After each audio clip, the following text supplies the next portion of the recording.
Salut tout le monde, ici Catherine Côté. Aujourd'hui, on va regarder ensemble 5 choses que vous devez savoir sur Jésus.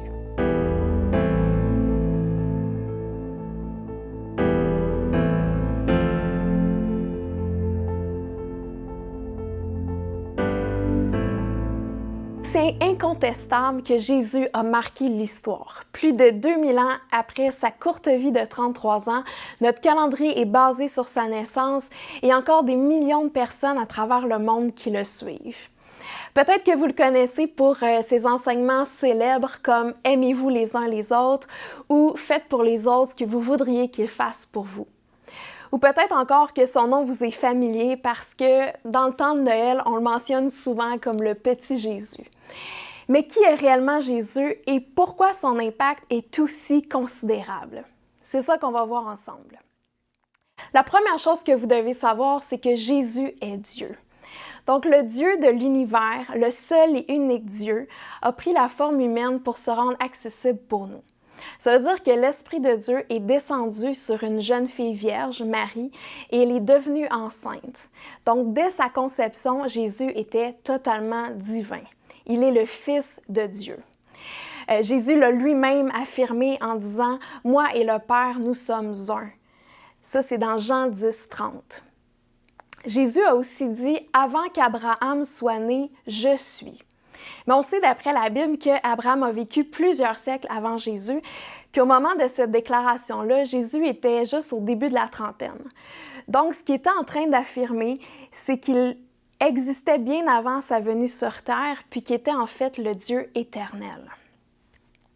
Jésus a aussi démontré sa nature divine parce qu'il a accompli des miracles que personne d'autre n'avait fait avant lui.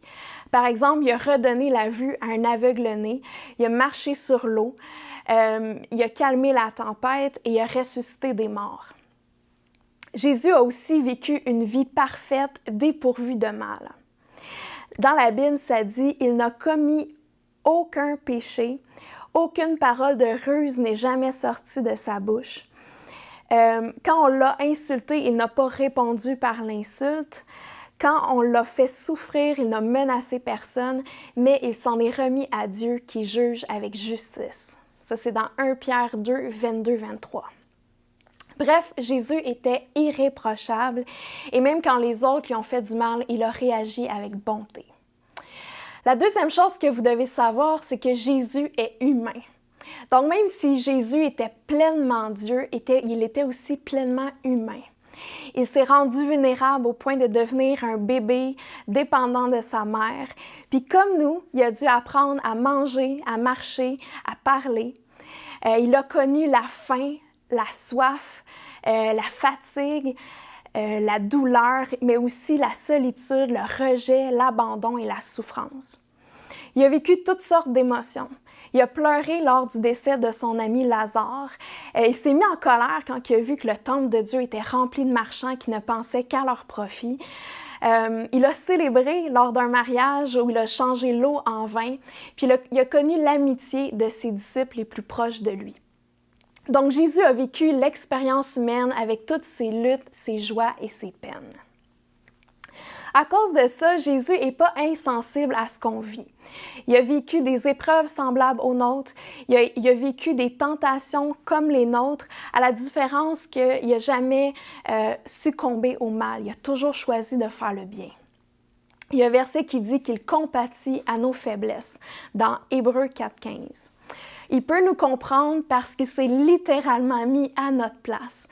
Puis il n'y avait rien qui l'obligeait à faire ça. Il l'a fait volontairement par amour pour nous. La troisième chose que vous devez savoir, c'est que Jésus nous montre qui est Dieu.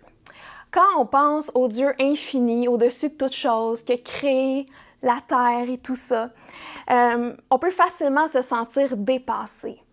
C'est pas si simple de saisir qui il est concrètement. Dieu peut nous sembler lointain, distant et même inaccessible. En plus de ça, pour ajouter à la difficulté, Dieu est invisible. Je pense qu'il y a beaucoup de monde qui aimerait connecter avec Dieu, mais ils ont du mal à le voir comme un Dieu personnel. Mais Jésus est venu nous montrer le Père. Il a dit « Personne ne connaît le Père sauf le Fils », mais le Fils veut montrer le Père à d'autres pour qu'ils le connaissent aussi. dans Matthieu 11, 27. Donc, grâce à Jésus, on peut voir Dieu. Jésus est la parfaite représentation du Père. Ça veut dire que quand on observe comment Dieu agit, son caractère et ses qualités, on apprend qui est Dieu et quelle est sa nature. Pour donner quelques exemples, Jésus a accueilli les petits-enfants. Il a fait preuve d'empathie envers les marginaux et les rejetés de la société.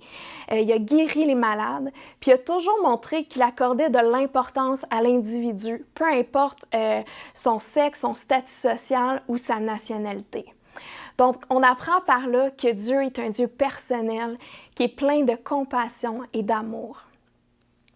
Jésus a aussi servi les autres et il s'est sacrifié lui-même pour les autres. Il a servi ses disciples dans des tâches peu gratifiantes. Et ça nous permet de déduire que Dieu, c'est pas un dictateur ou il n'est pas comme un employeur sévère, mais il est un Dieu plein d'humilité et de bonté, puis il nous traite encore mieux que ce qu'on mérite. La quatrième chose que vous devez savoir, c'est que Jésus nous conduit à Dieu. Donc, Jésus ne fait pas seulement nous montrer qui est le Père, il nous conduit à lui.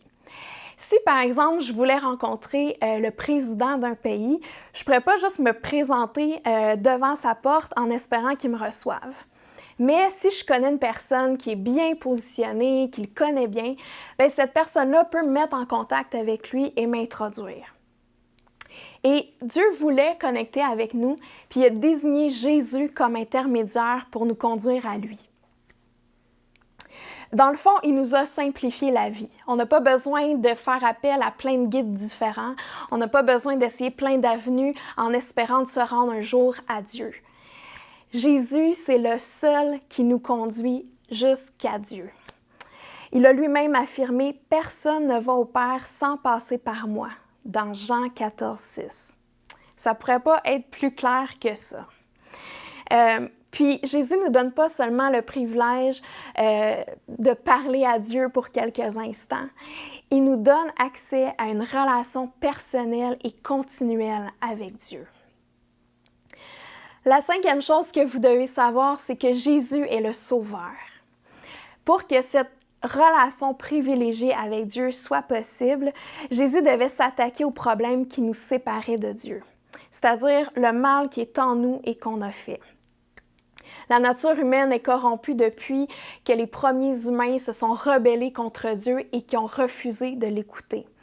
Aujourd'hui, on est tous avec cette tendance à faire le mal, même si on essaye tellement fort de faire le bien, on n'y parvient jamais totalement.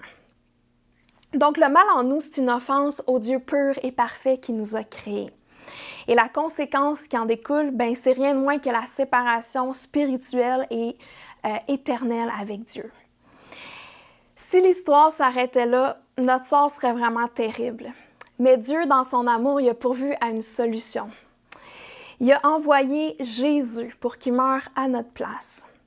De son côté, Jésus s'est livré volontairement de plein gré à cause de son affection pour nous. Comment est-ce qu'on pourrait douter de son amour après ça? Alors qu'il était sur la croix, Jésus a été spirituellement séparé de son Père pendant un court moment pour que nous, on n'ait plus jamais besoin de l'être. Puis heureusement, comme Jésus était pur, qui était irréprochable, la mort n'a pas pu le retenir, puis il est revenu à la vie. Par sa résurrection, Jésus nous démontre qu'il a eu la victoire sur nos pires ennemis, c'est-à-dire le mal et la mort. Il nous donne l'espoir pour cette vie et aussi la garantie qu'il va nous redonner la vie après notre mort. Donc, dès maintenant, il nous restaure, il nous guérit, il nous délivre et renverse les effets du mal dans notre vie. Puis, celui qui fait confiance à Jésus reçoit toutes sortes de privilèges, dont la vie éternelle, une relation intime avec Dieu, sa paix, sa joie, son amour et plus encore. Donc, au moment où on se parle, Jésus est vivant et il vous aime. Après sa résurrection, Jésus est retourné au ciel auprès de son Père, mais il ne nous a pas laissés seuls. Et voici la promesse qu'il fait à ceux qui le reçoivent. Il dit « Je suis avec vous tous les jours jusqu'à la fin du monde ». Ça, c'est dans Matthieu 28, 20. Il nous a envoyé son esprit. Donc, on n'a plus besoin de porter seul le fardeau de nos épreuves. On n'a pas non plus besoin d'essayer de diriger nos vies comme on peut. Jésus est présent en ce moment même avec vous, puis vous pouvez lui parler comme un ami. Il se propose de vous accompagner pas à pas, à chaque instant de votre vie, pour que vous n'ayez pas à traverser votre vie tout seul. Jésus veut votre réussite et votre bien, puis il est prêt à vous guider. Il veut être à la fois votre compagnon, votre meilleur conseiller et votre ami intime. Et voici l'invitation qu'il vous fait. Venez à moi, vous tous qui êtes fatigués et courbés sous un fardeau, et je vous donnerai du repos. Acceptez mes exigences et laissez-vous instruire par moi, car je suis doux et humble de cœur, et vous trouverez le repos pour votre âme. En effet, mes exigences sont bonnes et mon fardeau léger. Dans Matthieu 11, 28, 30. Donc aujourd'hui, j'ai avec moi Ronald et j'ai demandé à Ronald de venir nous parler de son expérience avec Jésus. Donc, salut Ronald. Salut. Bienvenue. Merci. Merci d'être venu. Pourrais-tu nous parler un petit peu de ta rencontre avec Jésus? Ben moi, ça s'est fait vraiment de façon radicale. J'ai grandi dans l'Église, puis la perception que j'avais de Jésus à ce moment-là, c'était Jésus une victime de son Père qui l'a envoyé souffrir sur la terre. Je me demandais pourquoi que si il était bien au ciel, pourquoi il devait venir sur terre, pourquoi ça se fait comme ça pour satisfaire les exigences de Dieu qui pouvait pas me voir avec le péché. Fait que j'ai grandi avec cette perception-là. J'ai même quitté l'Église. J'ai vécu une vie assez chaotique. Et puis, quand je suis revenu à l'âge de 22 ans dans l'Église, c'est un autre Jésus que j'ai rencontré. C'était pas celui qui était une victime de son père, celui qui avait aucun choix ou qui était... même les films de Jésus que je voyais étaient un peu dépressifs, un peu, là, tu sais, là. Alors que quand je suis arrivé dans l'Église, j'ai vu le caractère de Jésus à travers les gens qui m'ont accueilli. C'est-à-dire que j'ai senti un amour, les gens m'ont pris dans leurs bras, j'ai vraiment senti que, wow, Jésus m'aime. Puis c'est pour ça qu'il était prêt à mourir sur la croix pour que j'aie la vie. Et je me souviens, quand que je suis avancé, il y avait un message, puis ensuite de ça, le prédicateur a fait un appel, puis je suis avancé en avant. Et puis, j'ai vraiment senti à un seul instant comme la vie entrer en moi. J'ai senti la vie de Jésus, puis j'ai vraiment compris pourquoi Jésus était mort. Pour que je puisse vivre là, moi aussi cette vie-là, puis de être libéré de tout le péché, de tout le mal qui m'habitait, de toute la noirceur qui m'habitait. Pour moi, ça a été une conversion vraiment radicale. Je me suis relevé de cette expérience-là avec un sourire qui radiait. Tout le monde me disait « Wow! » Puis moi, j'avais pas un sourire. Je regardais le sol, j'étais noir, je faisais peur. Puis à ce moment-là, j'étais redevenu le Ronald qui était rendu plein de vie. Fait que pour moi, c'était une expérience radicale. Je rencontrais Jésus. Non, Jésus, il n'était pas une victime. Il était un fils rempli d'autorité, puis qui désirait accomplir la volonté du Père pour justement qu'on puisse avoir une relation ensemble. Fait que pour moi, ça a été vraiment toute une expérience. Jésus, il veut être mon ami. Il veut être avec moi au quotidien. Il veut qu'on ait une relation, qu'on jase, que je lui dise quand ça va pas ou quand que ça va bien aussi. Il veut tout vivre avec moi. Fait que j'ai vraiment senti que Jésus, il était beaucoup plus qu'une victime de son père. Il était vraiment un fils de son père, rempli d'autorité, puis c'est ce que j'ai commencé à vivre. Wow! Fait que tu as vraiment vécu là, une grosse transformation. Il y avait vraiment un avant puis un après. Ah, absolument. Ouais. OK, wow. Ouais. Puis, peux-tu nous parler un peu d'un exemple de comment Jésus t'inspire aujourd'hui dans ton quotidien ou qu'est-ce que ça change dans ta vie? Énormément de choses. Il y aurait tellement de choses à raconter, mais s'il y a une chose qui est précieuse pour moi, c'est une image qui a révolutionné ma vie. C'est Jésus dans la barque. L'histoire, c'est tout simplement Jésus est endormi dans la barque avec ses disciples, puis il y a une tempête qui fait rage. Puis les disciples, ils ont tellement peur qu'ils ont réveillé Jésus. Puis hey, on est en train de mourir, là, la tempête fait rage. Puis on sait que la qualité des bateaux de l'époque n'était pas comme celui d'aujourd'hui. Et il avait vraiment peur, puis il pensait qu'il était en train de mourir là, tu sais. Puis là, Jésus, lui, il se lève un peu peinard, puis ben voyons, qu'est-ce que vous avez à vous agiter comme ça?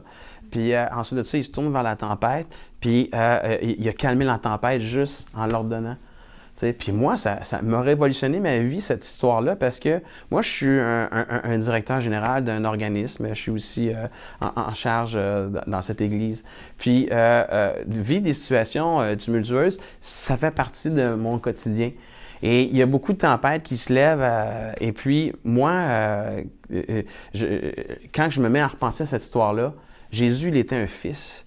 Et il avait cette assurance que, peu importe ce qui allait se passer, que son Père s'occupait de lui, qu'il avait cette paix-là à l'intérieur de lui et qu'il pouvait prendre cette réalité-là à l'intérieur de lui et en faire devenir la réalité à l'extérieur. C'est pour ça qu'il ordonnait à la tempête de se calmer et ça s'est calmé aussitôt. Alors, moi, quand je vis des situations tumultueuses comme ça, puis je vis de l'anxiété, puis tout ça, puis des fois, je suis un peu plus comme ces disciples-là, un peu affolés, mais je me mets à me rappeler comment Jésus était, lui. Puis Jésus était rempli de paix à l'intérieur de lui. Alors, c'est là que j'ai une expérience avec Jésus. Puis là, j'ai sa paix qui me traverse, puis que je la vis. Puis à ce moment-là, quand j'arrive devant la situation tumultueuse, elle n'a plus la même pertinence, la même signification qu'avant. Je peux ordonner à la situation de se calmer. Et très souvent, je le vois très rapidement, où ma perspective change par rapport à la situation. Puis j'ai vraiment découvert que Jésus, encore une fois, c'est un fils rempli d'autorité. Puis j'ai accès au même héritage que lui. Parce que c'est ce que Jésus déclare, que nous sommes co-héritiers avec lui. Et alors, moi, je suis tellement honoré de ça, de savoir que je suis co-héritier avec lui, que je peux prendre autorité sur toute chose. Puis comme je suis un dirigeant, j'ai beaucoup de responsabilités et des tempêtes, ça fait partie de mon quotidien. Alors, pour moi, ça devient quasiment une condition de vie. J'ai besoin de ça pour être capable de traverser la tempête. Fait que pour moi, c'est une des histoires qui m'a marqué, Jésus dans la barque. Fait que c'est ce que je déclare aussi sur les gens autour de moi.